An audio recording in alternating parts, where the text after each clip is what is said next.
God is all there is. God is all there will ever be. That's all we ever need to know. That's our affirmation as we walk through this time. God is all there is. God is all there will ever be. Let's breathe that in. God is all there is. God is all there will ever be. Our theme for the month, as you know, is finding God in everything. And this little book,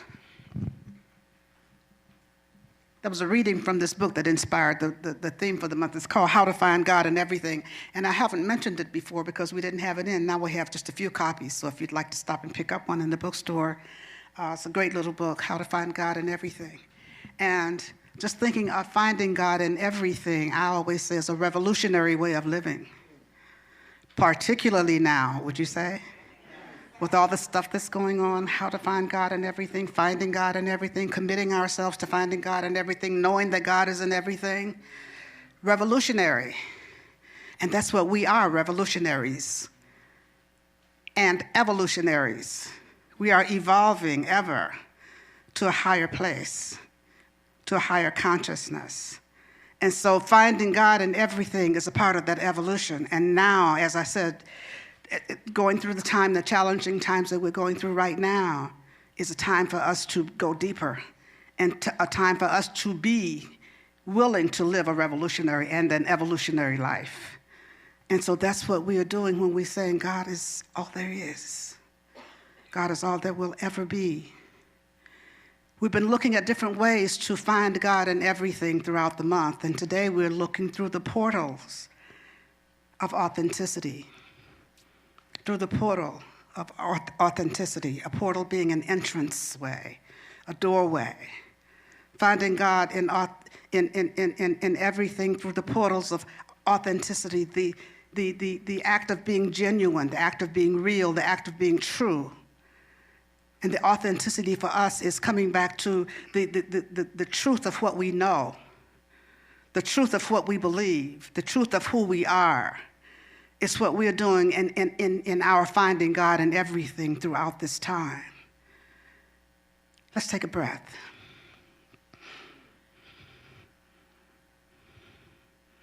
The core of our teaching, of our belief system, is in the oneness of life.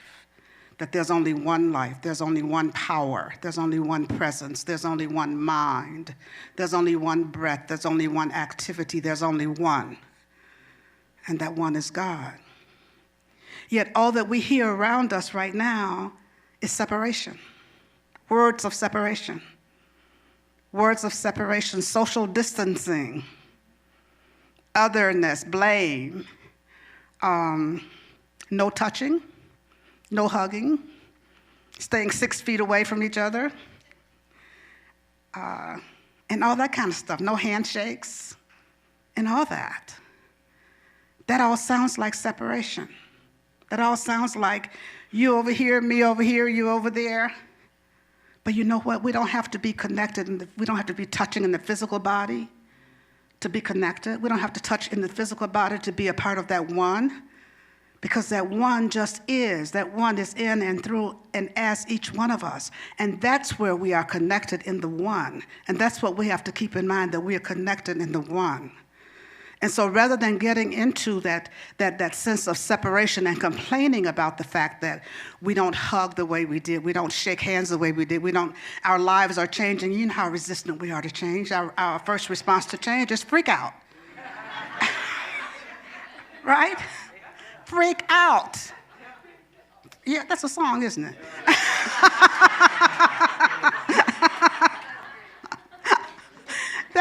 That's our response to change, freak out. I know for me it is sometimes. It's like, yeah.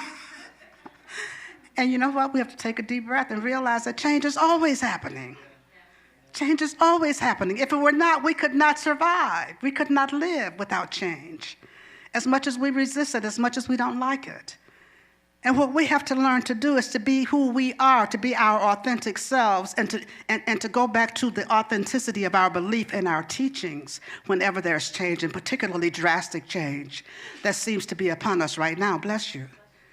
And so we stay in that place of knowing the truth. We stay in that place of being true to what we believe. We stay in that place of knowing that there's oneness no matter what appears to be happening around us.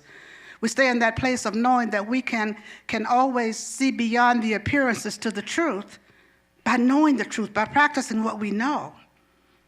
By practicing what we know. And so as we go through these days of uncertainty, in the factual world, in our everyday world, it is time for us to take a deep breath and to really stand in what we know, stand in what we believe, stand in what the truth is, and know that there is one thing that is certain, and that's God, always. There's one thing that is changeless, and that is God, always. And when we stand in that, when we keep returning to that, and sometimes we have to return to it over and over and over and over and then over again, and then another time, because so much happens so fast that we can get caught up and forget. I don't care how spiritual we may think we are. I don't care how spiritual, how much we know, we can still get caught up in race consciousnness and race belief, and we can get caught up in mass hysteria if we're not careful, if we're not mindful.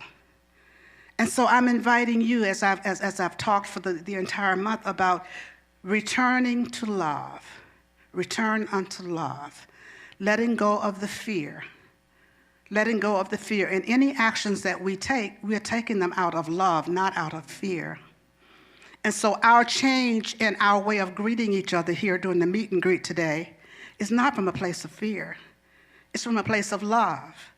It's from a place of honor, from a place of respect, from a place of sensibility and wisdom, as we talked about before, of doing those things that we have to do and that are necessary for us to do as we live in a world of facts, because we do live in a world of facts. And that does not dispute or negate the truth that we know.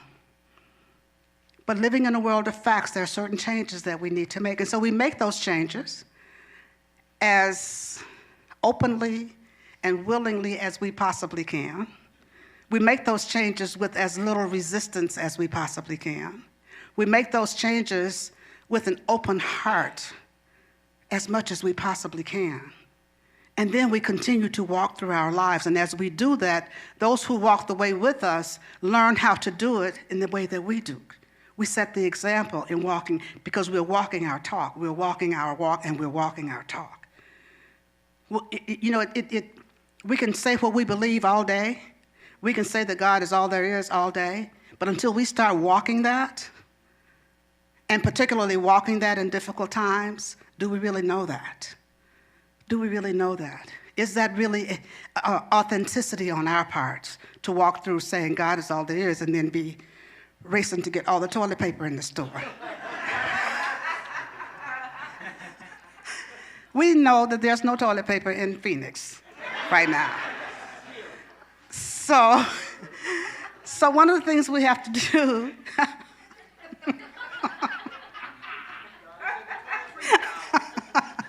that's a part of the freak out, yes. But one of the things that we have to do is just, to recognize we don't want to get into that energy.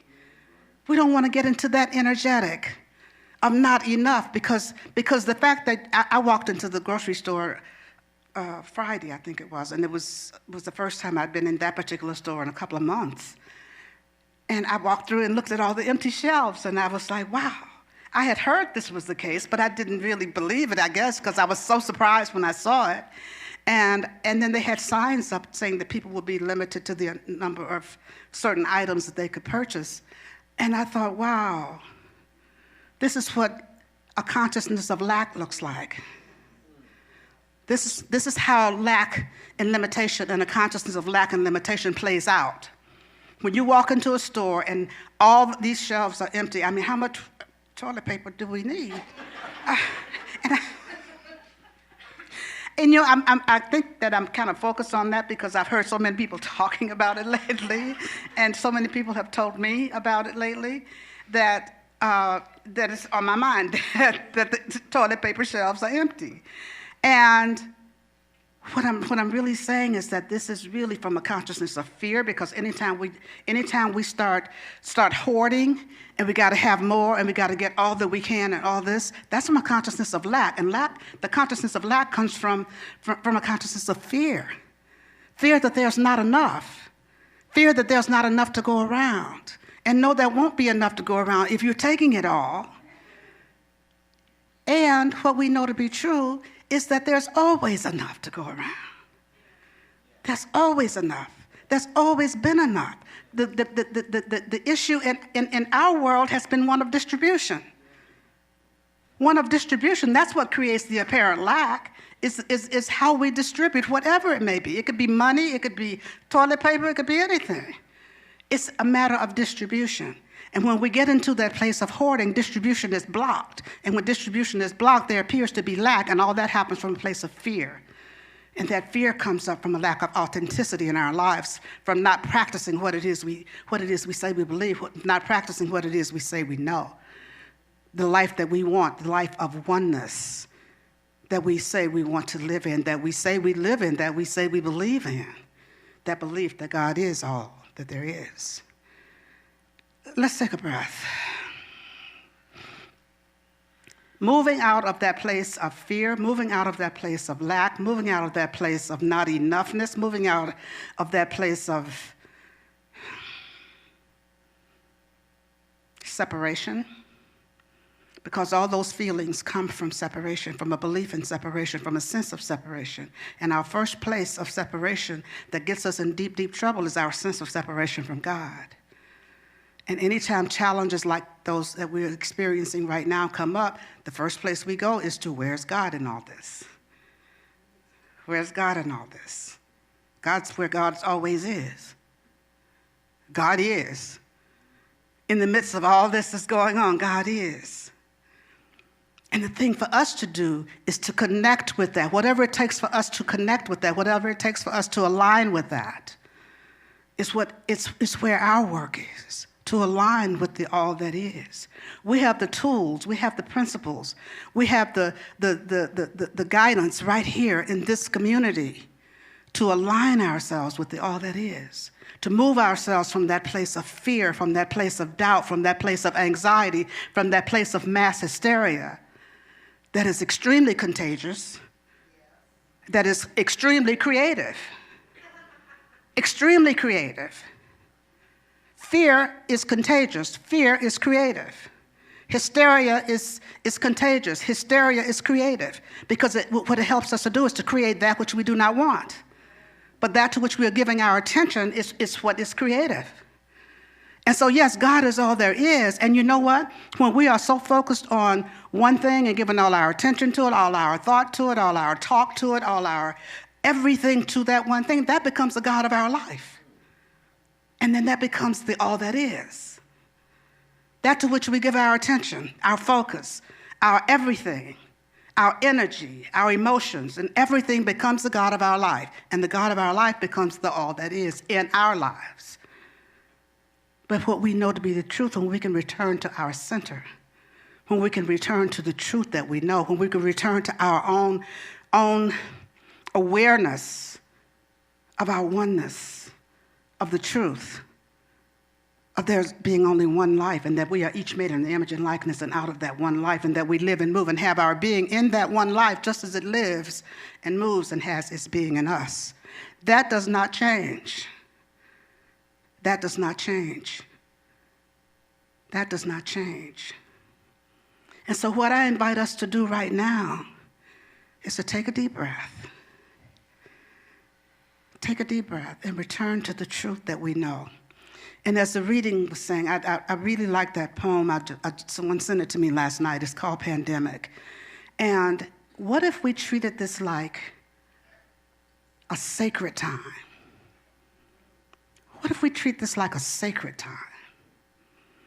A time to turn within, a time to really go deep, a time to return to the truth that we know and to the practices and the principles that we know.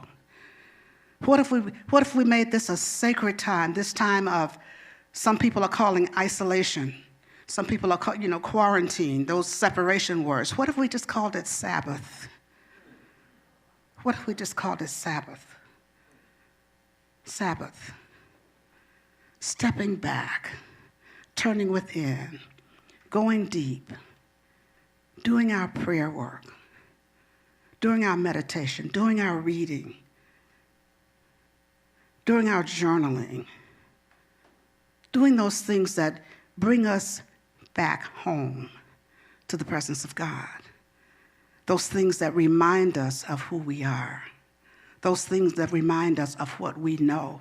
Those things that remind us of the truth that we are. What if we take this time to go deeper and to go deeper and to go deeper?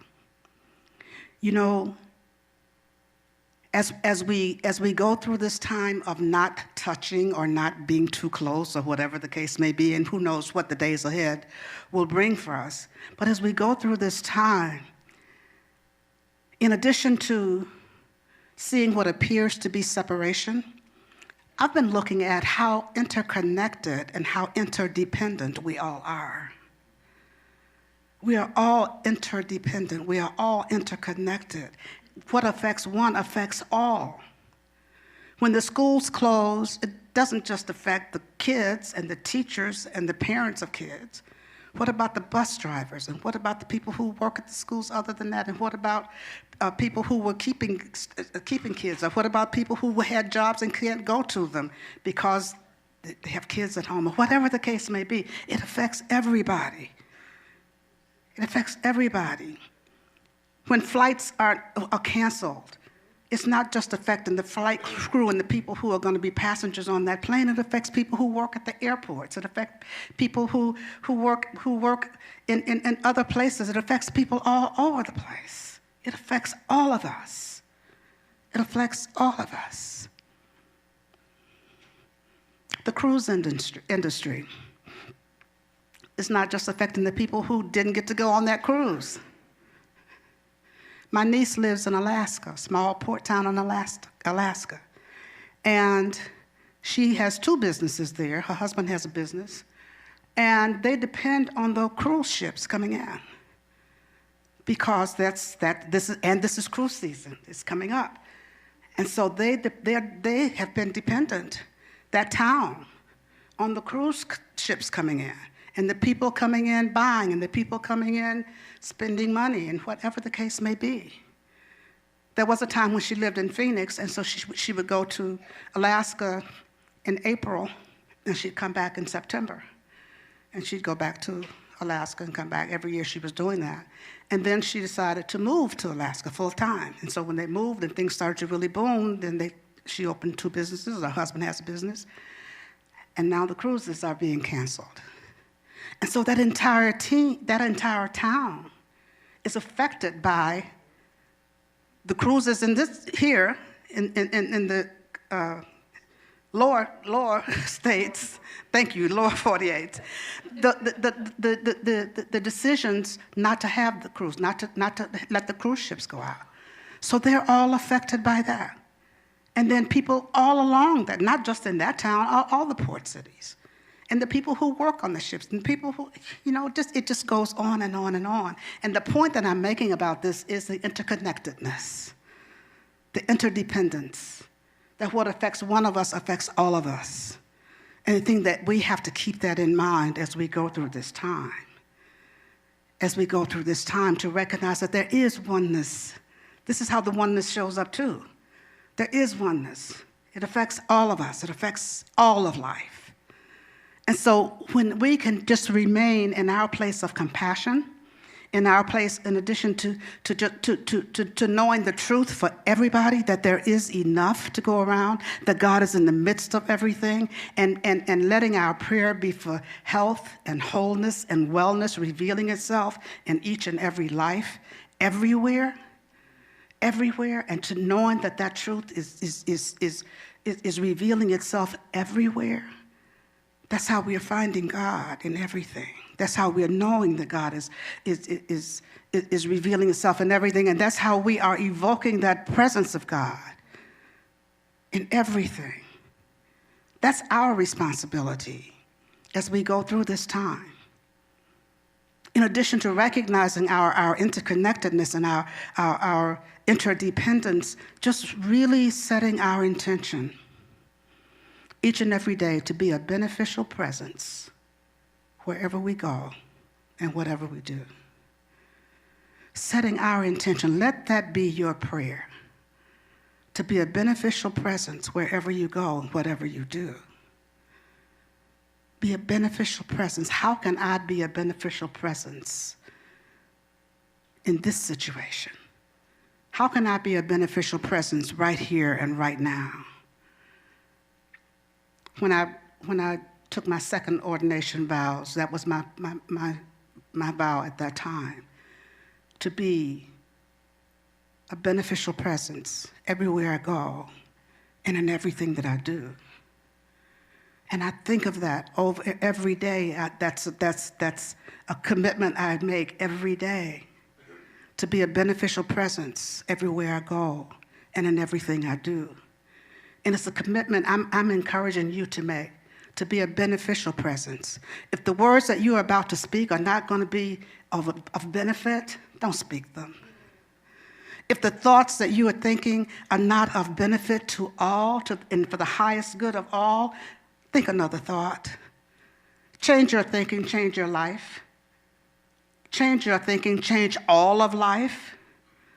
Change your thinking, change your life. This is what our basic teaching is. Change your thinking, change your life. Because when we change our thinking, we'll change our words, and our actions will change also. That's how we get to be a beneficial presence. And staying in the moment. Staying in the moment and recognizing that this action that I'm taking right now, who does this benefit? How is this benefiting? And that's the question that we have to ask ourselves over and over again. And so, going back to the hoarding things at the grocery store, staying in the moment, being mindful, doing what is before you to do. When we are in the moment, doing what is before us to do, we recognize that we can't use all that TP. Staying in the moment, doing what is before us to do, we can just take one roll at a time. And that leaves enough for everybody. And so I encourage you to really, really, really set your intention to be a beneficial presence wherever you go. This morning before I left home, I had the TV on to my Sunday morning show, CBS Sunday Morning, and there was a story of a woman who had MS who lived by herself. She was a middle-aged woman, and she had gotten to the place where she could not get herself in and out of her bed and take care of herself. And one day her neighbor, a man who was a neighbor, showed up with a list for her. And he had a list of 60 men who were neighbors, who wanted to help her, who wanted to take care of her, and to help her to be able to stay in her house, because otherwise she would have had to go into a nursing home. And so it was such a shock to her that all these people, and particularly men, wanted to help her. And so what they would do is they go to her house. 2 of them were signed up to go to her house every evening and get her from her wheelchair into her bed. And then, because she has to have pillows under her legs and different things have to happen for her to be comfortable in her bed. But she just couldn't do that by herself. But every day, 2 men go by, and they lift her from her chair, put her in her bed, make sure she's comfortable, lock her house up, and then they leave. And she has 2 sons who come in the morning, and then they get her dressed and get her up and all that. But the point I'm making is that these 60 men have been doing this for 10 years. For 10 years. Every day, they show up. Every day, they show up in the evenings and help her to help get her into bed and all that. And they say that the only thing they don't do is the kiss goodnight. But they make sure she's undressed. They make sure she's ready for bed. They make sure she gets to bed. And there was one man who said that he really didn't want to do it at first, but he didn't want it to seem like he wasn't a good guy. that he wasn't a good person, but that wasn't something that he wanted to do. He said he had no nurses training, no caregiver training, none of that, and this certainly was not something that he wanted to do, but everybody else agreed to do it. And he's been doing it almost 10 years now because that's what's before him to do. And that's how he became a beneficial presence. That's how he continues to show up as a beneficial presence in his community, and God only knows where else. Because it has opened his heart. It has opened him up in a way that he could connect with someone else. And so that's what we all have the opportunity to do. Yes, there's this appearance of separation, this appearance of isolation, but we can still connect with each other, even if we are in our homes, even if it comes to a time where we have to stay inside, where we have to shelter in place. We all know how to text, right? We all know how to text. We all know how to check in on each other. Use your phone for texting. Use your phone for sending photos to people or FaceTiming with people. Use your phone to call. You know, you can do a phone call, talk on the phone, let somebody hear your voice, and you hear their voice. That's a way of connecting also that we tend to forget about. Sometimes just texting, it may not be enough. Just pick up the phone and call somebody and say, how are you? I'm thinking of you today. I love you today. It was interesting as we were doing the meet and greet this morning, I heard so many people say, I love you. I love you. Do we normally say that when we hug or when we shake hands? But looking each other in the eye and saying, I love you, was a different way that we got to connect today. Was a different way that we got to connect. So remembering to call, remembering to text, remembering to, you can write a card. That still works. You can send an email. You can mail a card. We can do all kinds of things to connect with each other. The important thing is for us not to forget each other as we go through this time. Not to forget that we are all connected at the heart space. We can just send out love energy. We can send out love energy in addition to all the other things that we can do to connect with each other. And it is so important because we are a community of connection, remember? So we know how to connect. And we don't have to see each other in the body to connect with each other. And I want us all to remember that we don't know what this week brings. We don't know how things are going to unfold this week. But however they unfold, God is in the midst. However they unfold, God is all there is. However they unfold, we know how to do this thing called life, because life is for living. Right? Yes. So you just say yes. Yes. So life is for living. That's what we are doing now. That's what we're going to continue to do, whether we are here in this place or whether we are watching us online or whether we are wherever it is we are. We know that wherever it is we are, God is. And we know that wherever it is we are, life is unfolding most divinely and most perfectly in God's time and God's way. We know that wherever it is we are, God is all there is. And that we can see God in everything, in every situation, in every circumstance. Because we are revolutionaries. Let's turn within. Taking a deep breath, just knowing that truth, that God is all there is, that God is the only power, that God is the only presence, that God is the only life, that God is the only mind, that God is the only breath, that God is the only.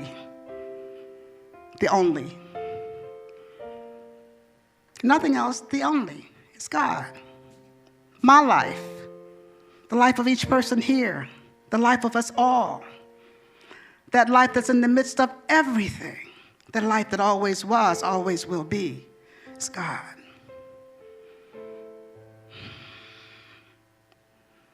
It is from this place of awareness of this truth that I speak this word for each of us this day, speaking a word of healing, speaking a word of wholeness, speaking a word of oneness. As we release and let go of otherness, release and let go of any sense of separation, release and let go of any fear, release and let go of any doubt.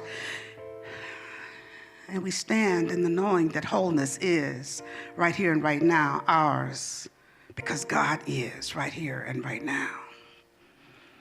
So we stand in this wholeness that is our very life right here and right now. And as we stand in this, as we walk in this, the world is healed as a result of our beingness in this world. As we walk through this world and this certainty and the awareness that God is, everything around us is made new, as our lives are made new.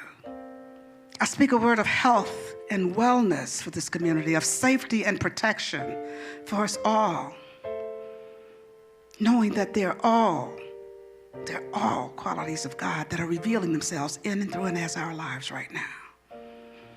And so we walk through this time free of fear, free of doubt, free of anxiety, free of separation. We walk through this life in oneness, seeing God in everything, knowing that God is all there is. And this knowing, this awareness sets us free. This awareness heals us all and heals this world. And so I just pause momentarily as I open this circle of prayer so that you may speak the names of anyone you'd like held in prayer. You may speak their names silently or loud, and you may speak them now.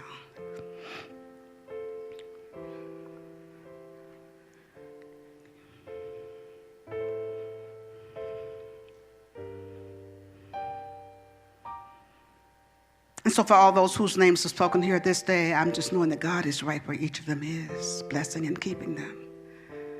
And for all those who need a prayer anywhere on this planet this day, God is. For all those who have been affected by this virus or whatever name we may call it, by dis-ease of any kind, God is. Healing is happening everywhere because God is everywhere. Thank you, Father, Mother God. Thank you, Father, Mother God. Thank you, Father, Mother God. I just allow it to be. And so it is.